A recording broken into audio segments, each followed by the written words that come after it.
एक दिन विक्रमादित्य के घर एक सुंदर राजकुमारी का जन्म हुआ जिसका नाम वरदा था। लेकिन उसके जन्म के साथ ही एक भयानक भविष्यवाणी हुई कि जब वरदा का विवाह होगा तब एक बड़ा संकट आएगा। जैसे जैसे वरदा बड़ी हुई उसकी सुंदरता और गुणों के बारे में दूर दूर तक चर्चा होने लगी।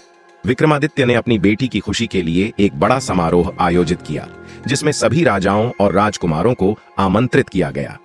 एक दिन एक वृद्ध साधु दरबार में आए।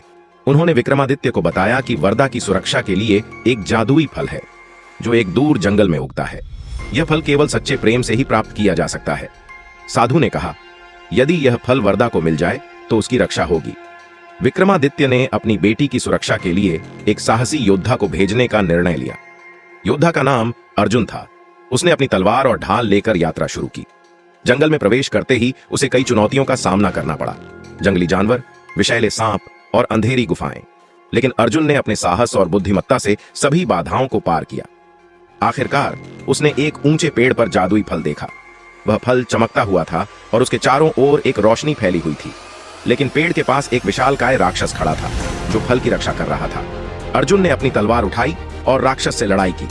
लंबे संघर्ष के बाद अर्जुन ने राक्षस को हराया और फल को प्राप्त किया। अर्जुन फल लेकर विक्रमादित्य के दरबार में लौटा। विक्रमादित्य ने फल वरदा को दिया और कहा, यह फल तुम्हारी रक्षा करेगा।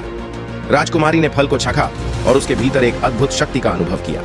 धीरे धीरे उसके आसपास की सारी समस्याएं समाप्त हो गईं। कुछ समय बाद वरदा ने एक सच्चे प्रेमी को पाया जिसने उसे सच्चा प्रेम दिया।